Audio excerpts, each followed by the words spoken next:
And arguably the most colorful day in racing, Kentucky Derby Day here at Lone Star Park and at Churchill Downs, where the latest track condition had it muddy and good. Main track muddy, turf course good. Right here, we are fast and good. Fast main track, good turf course. I'm Jim Byers with Rick Lee. We're a little behind today. We've got a lot to talk about. We're here to help give you some opinions on today's 11-race card. Don't know if we'll have time to talk much about the Derby. We'll see about that. I think it's really cool that Keith James Asmussen has a mount in the Derby. Yeah, that is for nice. 88-year-old Dwayne Lucas. I can't believe he's 88 years old. Let's get on to the action. We're back on the turf today, and we have 4 turf races. First race, though, dirt. 6 furlongs, all older runners, $5,000 claimers, non-winners of 4 or non-winners since November 4. Yeah, and I went with the 2 Tillis for J.R. Caldwell. This horse has run races above the Beyer par of 69 in this field. Won at Lone Star Park in his only start here, and that was last summer. The question is, hasn't run since September. Will that make a big difference? Usually not. Trainer J.R. Caldwell has exceptional figures, 28% winning trainer with horses coming back off 6-month or longer layoffs. So I think the fact that Caldwell brings them back fit, this horse is already a proven winner at Lone Star and may have a slight talent advantage anyway. I went with Tillis. You know, if he's the Tillis from last spring at Oaklawn and he inhales this field, I'm going to try to beat him. You know, the chart on September 27th of last year should indicate why that claim was voided. It does not. I'm going to assume, since he didn't race after that, that it was a vet void. I don't like playing horses off voided claims, but when it's that far back, I think you can excuse that. Like you say, he does well with layoff horses. I'm going to try a little different angle, because just in case he isn't the old Tillis, I'm going to go with Flip the Coin Jan. This horse has 5 thirds and 8 tries on this track. But if you look back to last summer, okay, he mixed in some turf races, but his dirt sprints were pretty good. And I actually think his race at this level on opening weekend here, he had a little bit of trouble. He closed ground. He was pretty live that day at 21-1.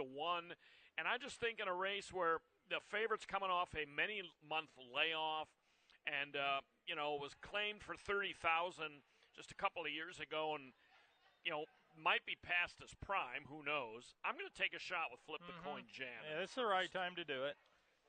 Second race, Texas-bred 3-year-olds. These are made in special weights, 6 furlongs.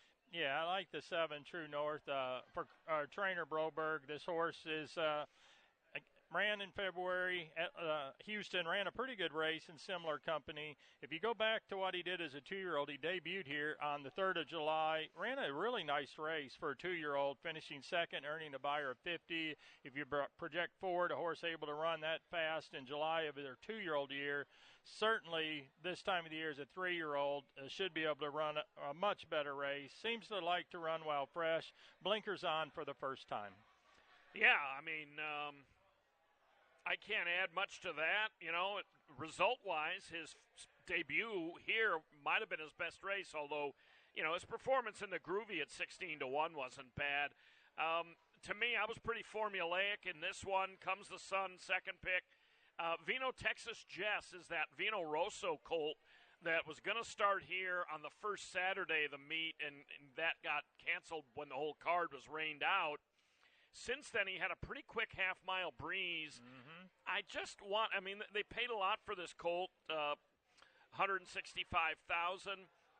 I just want to kind of see a race out of him first. Did you use him? Yeah, I used him second. Yeah, he may be a nice one. I don't know.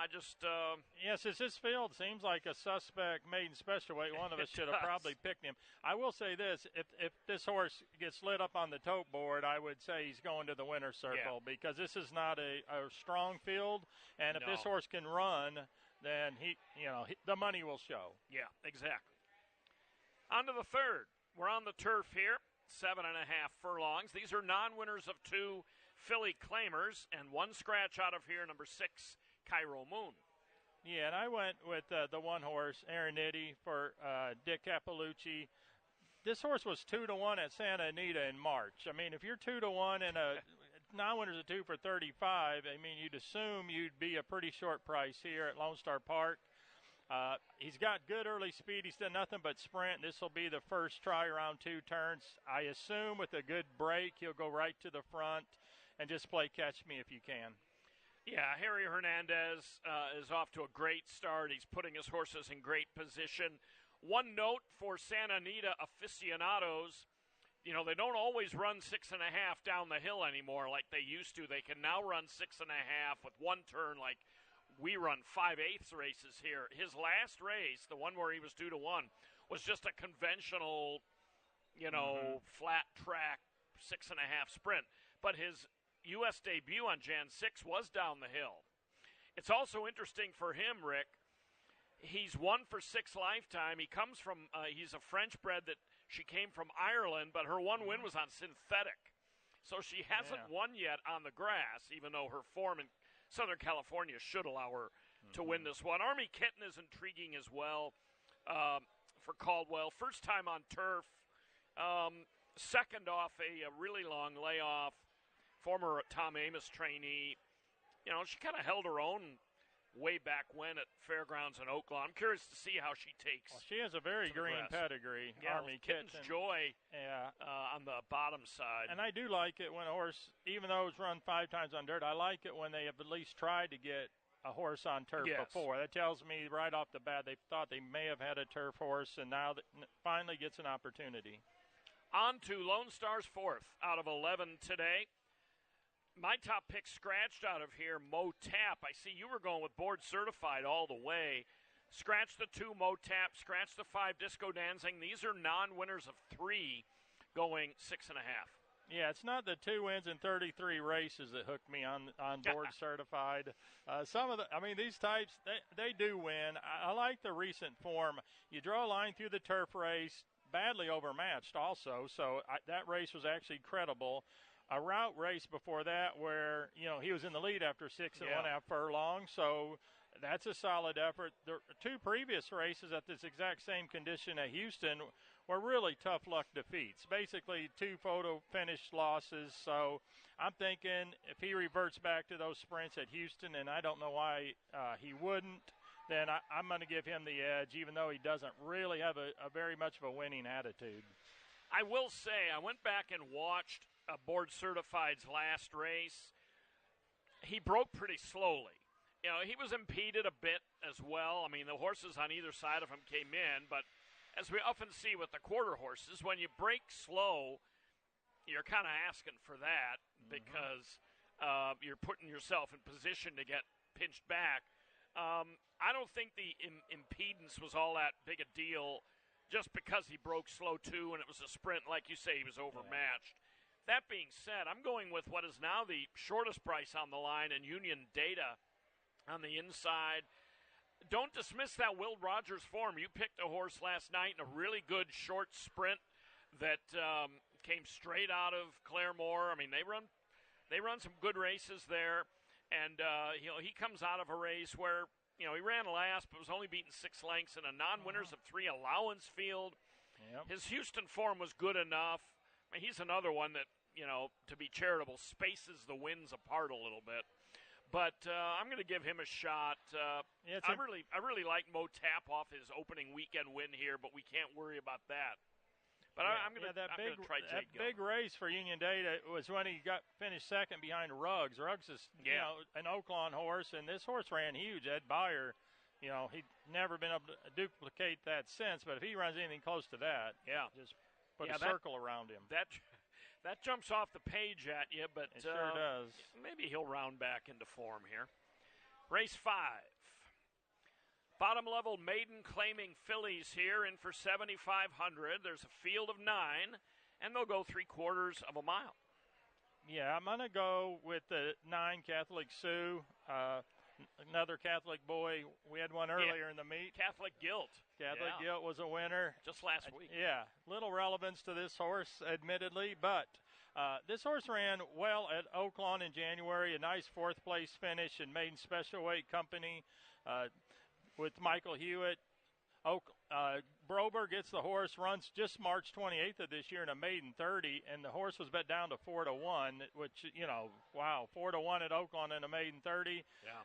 Then the horse comes here for April 18th, obviously off that effort, 6-5, and runs second. Not a great second, really, in that particular field. But this horse looks to me like he has a little bit of a talent, or she does, and draws outside, post 9-9, which I always like. And, she leaves a race against older rivals to a race with just 3-year-olds. Mm-hmm. And the filly that beat her, Cinco Gal, ran really huge that night and came back last night, was only beaten a length while running third against non-winners of 2. And I thought Cinco Gal, the winner of that previous race that Catholic Sue was in, acquitted herself pretty well last night. So I went with her, too. I mean, to me, it's a logical type of pick. I mean, it makes the most sense. Sometimes I don't like picking those types in this race. Yeah. But, I mean, she hasn't done enough wrong yet. I mean, I totally tossed that 2-turn race at Oaklawn. And, she's had a couple of muddy sealed races in Hot Springs. Her form isn't that bad considering she's making her second start at this bottom level. And her first start, while not superb at 13-10 odds, was not terrible. So, I mean, I couldn't really get behind the others. But Magical Things to Do is going to be my second choice. Caldwell dunks her down after starting her for 25 and getting money at Houston. Yeah, and he gets more of his go-to rider, too, today with Diaz. Yeah. On to the 6th. Mostly 3-year-olds in here, but not exclusively. In fact, my top pick, not yours, but my top pick is a 4-year-old. These are Texas-bred maiden special weights on the grass. 7.5 furlongs. Take out the 3 Fist Bump Ridge. Yeah, I originally had a 1, but I switched it to a 2 on Super Secret Weapon. I went with Silver Assassin. I'm seeing all these Karen Jacks turf horses go to the front and win. I'm thinking, why wouldn't this one be able to do that? Has been near the lead in every start at Houston, going a mile, fading, getting caught late in those races. He's been gelded since his last start at Houston, cuts back to 7.5 furlongs, which I think will definitely help, switches from an apprentice to David Cabrera, and draws outside the other speed, which is the only other speed is really going to San Antone. And, sometimes when horses go to grass, they don't show the speed they do on dirt. So I'm hopeful that they decide to take back a little bit with going to San Antone and see if he can go 7.5 furlongs. If that's the case, in my head, I had Silver Assassin making an easy lead. Yeah, that could very well be.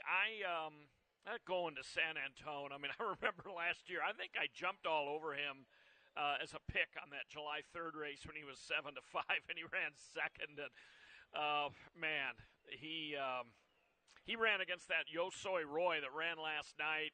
Tried to stretch out and didn't fare as well. And, boy, going to San Antone did not run well last time at Sunderland at 7-10. But nonetheless, I am on the favorite here, Super Secret Weapon. He's a 4-year-old. He has a little bit of an age edge over most of these. His 2 turf races have been pretty good. You worry a little bit that when a horse stays at the same level race after race and always runs second, or frequently does, that he's kind of the trial horse that you have to get by to win the race, and frequently somebody does, but I'm going to try him here. Made up good ground last time. Switches to Wethy. I'm going to give him one more try at least. My second pick is Regal Turca, just because I think that possibly, I'm not sure Silver Assassin can make an easy lead. He certainly might. You're much better adept at anticipating pace than I am, but I just think Regal Turca's first race was intriguing, went kind of evenly at 5-1 at Houston in a big field, beat half the field, had a little bit of an issue, picks up Elliott today for Mindy Willis, so I went with him second over your top pick. Yeah, and I think that's a big rider switch with Regal Turca, too. Another one of those from an apprentice to, a top rider, and has been a top rider for decades, actually. Speaking of apprentices, Eric Asmussen, who's done a really nice job here, was at Oaklawn yesterday, and he won with a maiden in one of those 100 grander maiden races for Steve. Yes. So, and I assume Eric is there today. On to the 7th. Seventh race begins the pick 5 today. Texas Spread Allowance. This is a really good race. Yes. This race needs some sort of a name on it. It may have a name in the program, but we'll call it the Caddo Mills Stakes. Scratch the 4 Sharp Lorenzo, who I actually gave a bit of a shot in here. I had him second, actually. I just thought he was an intriguing 3-year-old here with that Southern California early form. But, boy, you can make a case for a bunch of them in here, almost all of them. Actually, yeah, you can. Normally I pick Chief Brady, right? That's been my MO. You are a big Chief Brady fan. But I couldn't pull the trigger today. This race has a lot of speed in here. I wanted something that would rate and finish a little bit. Too much action's where I landed. A dream trip was a stake winner sprinting at Houston just 2 starts back. And you notice he was a sprint stake winner in 2023 also. So he's a top-notch Texas bred. Tremendous record at the distance, 9 sprints, 4 victories. You see he went off form, and I was thinking, wow, he's riding Diaz. Diaz hasn't got anything out of this horse in 3 previous tries, and then it made sense to me. They were all at Zia. Yeah. This he horse obviously must hated despise. Zia. Yeah. I don't know if it's the dry air. Zia's kind of high elevation, like 3,500 feet. He didn't like something, maybe the competition, but he didn't run a step. Yeah, didn't run a step at Zia. No, he's pretty good everywhere his else. Form at Remington going into Zia was great, and his form at Houston since Zia is great.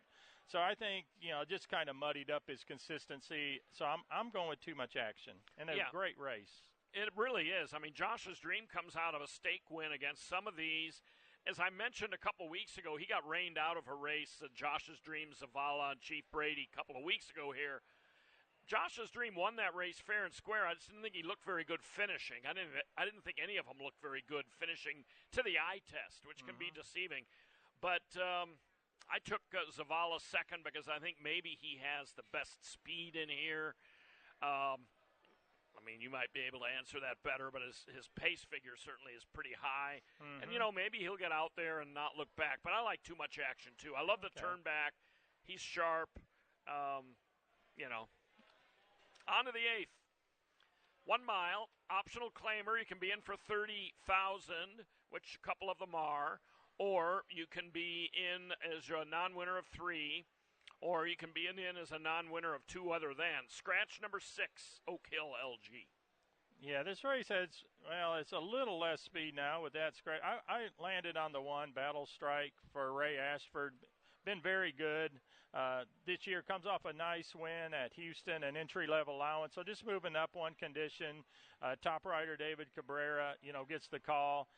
This horse runs well on synthetic turf, dirt. It doesn't really matter. Drew a really nice, favorable inside post position. But this is a race where I put the odds very tight on all the contenders. I just landed on Battle Strike in this is kind of an educated guess, to be honest. Yeah, I used Tejas second, Asmussen and Elliott. You don't see them around here 6-1 on the line too often. Not too often. Unless it's in a stake, maybe. His style seems to fit this race. He's a first-time gelding. Next Revolt in for the tag. Those Oaklawn races weren't very good, even though he managed a 64 fig out of finishing dead last by 22 1/4 lengths. But again, you face those first-level allowance fields at Oaklawn. You don't know what you're getting in against. Now back with his friends. He could be dangerous, but I couldn't pull the trigger on him. Shot Shell I really kind of liked a couple of weeks ago, a blinding sprinter in some cases, on certain days at least. But I picked him a couple of weeks ago in a race that got rained out, but I don't even use him today. So it's an odd race, but it could be a race where you could make some dough if you're on the right horse. Shot Shell went 44-2 when you picked him. Suicidal Fractions. Now he's back routing. Maybe that'll be the key. So I'll expect to get a text from you when he wins the race. Well, I picked him, but the race got rained out. Yeah. I didn't pick him. I see what 44 you mean. and 2. That's true. That race he was in that race Houston. with that I Love You Jimmy or whatever, that That's horse right. that had won like 5 in a row. Yeah, he's back in next week. Okay, actually, well I tried horse. to beat him with Shot Shell, and the race got rained out. I think I might have gotten lucky, but who knows. 9th. On to the 9th. A mile on the sod, as we used to say. Mile on turf. Texas-bred first-level allowance runners. Yeah, Big field. I love the late pick 5. I mean, I didn't pick the favorite here. I don't have the favorite again. I think in the next one, I got the 10 Team Gormley. Kevin Scholl's off to a really good start, which is good because I tend to pick him more than most. Yeah, I think you've got all 3 of his wins. Yeah, but this horse ran well on turf last year at Lone Star Park. A couple maiden special weight in the money finishes, just missed. Was given some time, returned here opening weekend at Lone Star in a 6 furlong sprint on the main. Got up to win. Now I think he's back at a distance. I think he prefers a surface. I believe he prefers. And off that one sprint race, still should be fresh and ready to fire. And again, in a race that take a price. I mean, I wouldn't want to bet anybody at 8-5 in here. No, and I don't think anybody will be there. I don't think so. You know, you look at a horse like Bulls in the Bronx, who in the past has run reasonably well on this course. I mean, he's a long shot in here. You know, you scan the list and you see horses that on their best day could figure. I went with a horse you picked last time, I believe, on opening night, Ozzy's Wings YG. You know, he was really live that day. He was 5-1. He was in contention. He kept on pretty well toward the end to run third, beaten 2 lengths. Now he stretches back out. He's unproven at the distance. He's only had 1 2-turn race. And in that race, he made up 9 lengths from the quarter pole to the wire down at SHRP. With a rider I'm not familiar with. I'm not familiar with Bracho. I just haven't seen him. I don't know much about him. But he gets Valdez Jimenez. I could see Ozzy's Wings YG coming back off that 5/8 race last time. And in a race where, you know, I'm really not a big Cinco Richie fan, never have been. I mean, he may very well have needed that last race off a lengthy layoff since the summer. He's an X factor. Cinco Richie is to me. If he's back, you know, to what he could be best in here. Yeah, that's why he's the morning line favorite. But yeah, he's a morning line favorite because he never sprints. He's a pure route horse, so there's no. You know, I felt confident. That's the only reason he was in there is to lag him up. So we'll see. It's interesting that Broberg goes with Rene Diaz, who has won with him a lot in the past, but has not been his go-to rider of late. But he didn't go with him here in this spot when guys like Harry Hernandez, for example, was available. But interesting race. I'm going to take your Aussie horse and see if I can get a win the time after you picked him. And if you keep going with Kevin Scholl, you're going to have to follow him around, I think, because you've picked him almost every time, and he's 3 for 4. Yeah, you got to pick your spots with him. 10th race. All older runners in this 10th, 6 furlongs the distance. Scratch the 1, Soaring Lady. Scratch the 5, Proud Valentine. And scratch the 8, Azunia. Yeah, I like Dixie Carousel. You know, I made this mare 6-1, maybe be a little shorter because she loves Lone Star Park. I mean, 5 for 26 career record, pretty good. That's pretty solid, but 4 wins, 13 starts here. I really like that this mare has been competing in open allowance races, now in with Texas breds. I really like that angle. Last time I was in at this exact same Texas bred, 2 other than allowance condition, was January 7th, and she drew off to win by, a length and a half. So she's proven she can beat Texas allowance runners. Again, 2 really nice races, cutting back to a preferred distance. And Austin Gustafson's going to win a lot of races more than likely. So I'm going that way. And he's won a lot with her. I just have never been able to get on the page with her. Her record is outstanding. 15 in the money finishes and 26 starts, 5 wins, 5 seconds, 5 thirds, loves the track, fine sprinting. I just don't think I've ever picked her, and I'm quite sure I've never won with her. So that's just off the top of my head.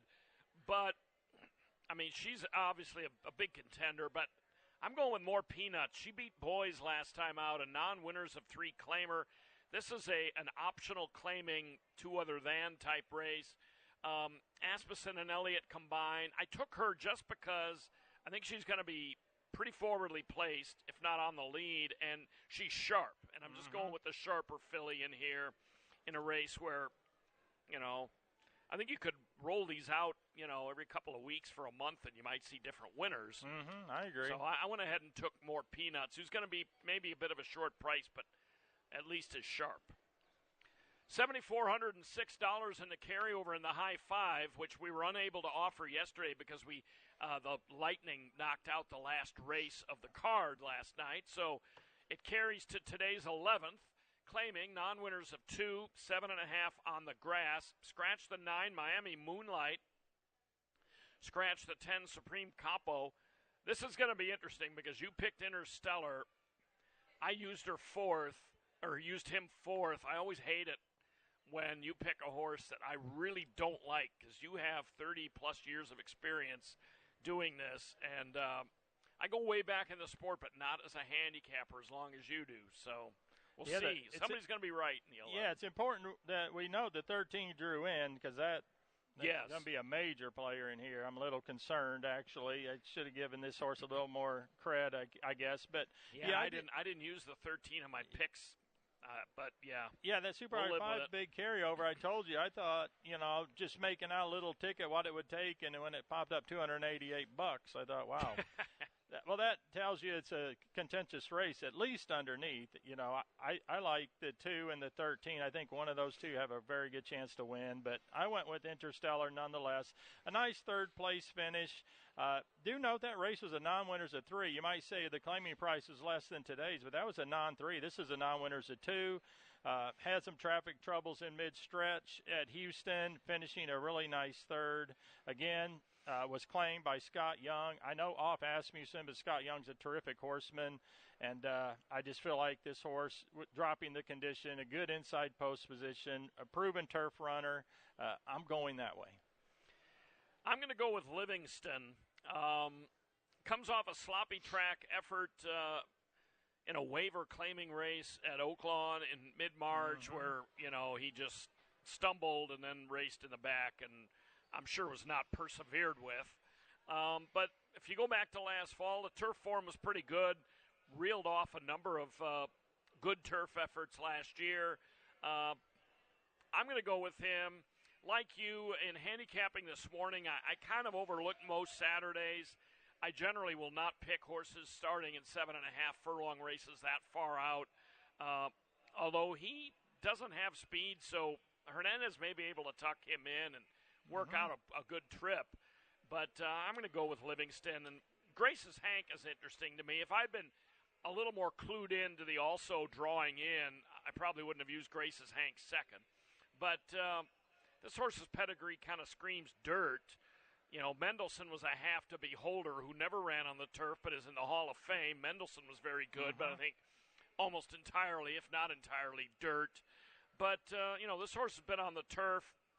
Broke his maiden on it. It's a tough assignment, but I'm going to throw a couple long shots. Yeah, I hate to put 15 to 1 on Asmussen. With the scratch of a 3 to 1, he'll be less now. But boy, those figures are so low. Yeah, they are. I mean, buyers don't say everything, but man, I like them to be within distance, some type of a shouting distance of what the par is. He's half below. He's 50% of the par. Yeah, but you never know, man. I've been around too long to know. You can't ever say no way. If I had to do over, I'd probably include Broberg's most Saturdays somewhere in the picks. But I went with long shots, second and third. We'll see how it goes. Yeah, how it goes.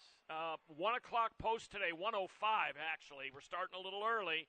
Derby will be coming up later, right around 6 p.m. Central. Any last thoughts on the Derby before we go? People really like the Speed of Fierceness, the Florida Derby winner, and the great closer Sierra Leone for Chad Brown. I don't think it's a two-horse race necessarily, but when Fierceness is right, he is so good. And when he drew post 17, that sealed it for me. He's the most talented horse here, and he's got a lot more speed. So I'm not going to knock a couple of his disappointing races. When the money's been on the line, Florida Derby and the Breeders' Cup Juvenile, he's delivered. So I know the horse will be a favorite, but in the Derby, your favorites pay $8. So it's not it's an embarrassment to cash it. All right. Well, good luck to Keith Asmussen on Just Steel. Yeah. And we'll see how it goes. All right. Well, we really hope you enjoy the Derby day. Right here, we're fast and good on the racing surfaces. We're starting a little early, so note that. 27 minutes to post. I think that's it. That's it. If you're inclined to wear hats, we have a hat contest. Enter by 3 in the Courtyard of Champions. two $500 prizes to be given away. All right. Well, good luck. Right. Enjoy the Derby day. You do the same. Thanks a lot for looking in, and good luck.